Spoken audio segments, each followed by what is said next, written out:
وكفى وسلام على عباده الذين اصطفى أما بعد فأعوذ بالله من الشيطان الرجيم بسم الله الرحمن الرحيم إن الله لا يغير ما بقوم حتى يغيروا ما بأنفسهم صدق الله العظيم. محترم اساتذہ کرام، معزز سامعین، آج کے اس بابرکت اجلاس میں میری تقریر کا عنوان ہے دور حاضر اور ہماری ذمہ داریاں. لہذا بلا تاخیر میں اپنی تقریر کو شروع کرتا ہوں اس دعا کے ساتھ کہ یا رب یہ التجا ہے کرم اگر تو کرے، یا رب یہ التجا ہے کرم اگر تو کرے، وہ بات تیز باتیں جو دل پہ اثر کرے. معزز سامعین، اللہ تعالیٰ نے ہم پر بہت بڑی ذمہ داری عائد کی ہے، وہ یہ ہے کہ ہم امت کی اصلاح کی فکر کریں. اب نبیوں کا سلسلہ ختم ہو گیا، رسولوں کا سلسلہ بند ہو گیا، قیامت تک کوئی نبی آنے والا نہیں. تو بتاؤ اب امت کی اصلاح کی فکر کون کرے گا؟ معاشرے سے فساد کو ختم کون کرے گا؟ آج معاشرہ کس قدر بگڑ چکا ہے، بددینی ہمارے اندر پھیل رہی ہے، بے حیائی ہمارے نوجوانوں کی بدولت پروان چڑھ رہی ہے، خمار بازی اور حرام کاری ہماری فطرت ثانیہ بن چکی ہے.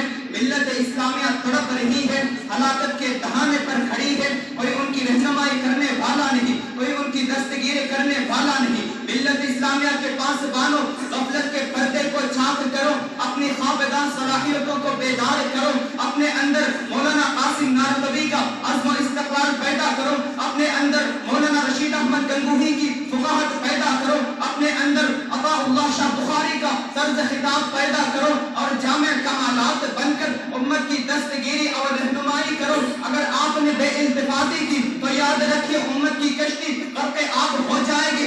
آج امت کن حالات سے دوچار ہے. کتنے لوگ ایسے ہیں جو کلمہ پڑھنا نہیں جانتے، کتنے لوگ بغیر کلمہ کی ہی اس دنیا سے جا رہے ہیں. کیا یہ رونے کا مقام نہیں ہے؟ کیا یہ افسوس کا مقام نہیں ہے کہ ہمارے رہتے ہوئے محمد صلی اللہ علیہ وسلم کا امتی اس دنیا سے بغیر کلمہ جا رہا ہے؟ لعنت ہے اس زندگی پر جو کسی کے کچھ کام نہ آ سکے. محترم ناظرین، ہم کیسے نبی کو اپنا چہرہ دکھائیں گے؟ ہم کیا جواب دیں گے اگر محمد نے پوچھ لیا کہ بتاؤ جس کلمہ کھیلیے میرا جسم طائف کی گلیوں میں لہو لہان ہوا تھا، جس کلمہ کھیلیے مجھ کو مکہ سے نکالا گیا تھا، جس کلمہ کھیلیے میری بیٹی زینب کی شہادت ہوئی تھی، جس کلمہ کی کھیلیے میرے چاچا حضرت حمزہ کی شہادت ہوئی تھی، جس کلمہ کے خاطر میرے صحابہ نے بیویوں اور بچوں کو یتیم کیا تھا، جس کلمہ کے لیے مجھے گالیاں دی گئی تھی، جس کلمہ کے لیے مجھ پر دھوکا گیا تھا، جس کلمہ کے لیے مجھ کو شعب ابی طالب نے بند کیا گیا تھا، جب اس کلمہ کی اشاعت کا وقت آیا، جب اس کلمہ کو پھیلانے کا وقت آیا تو تم نے کیا کیا؟ بتاؤ اس وقت ہم کیا جواب دیں گے؟ ہم کیسے نبی کو اپنا چہرہ دکھائیں گے؟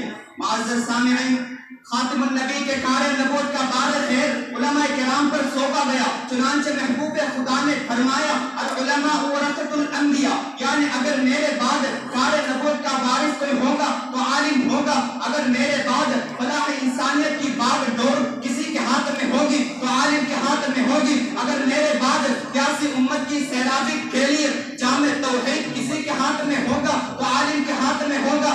آج فرقہ باطلہ کے درندے منہ پھاڑ کر انسانیت کو رتبہ اجل بنانے کے لیے تیار ہے. آج امت چیخ چیخ کر کہہ رہی ہے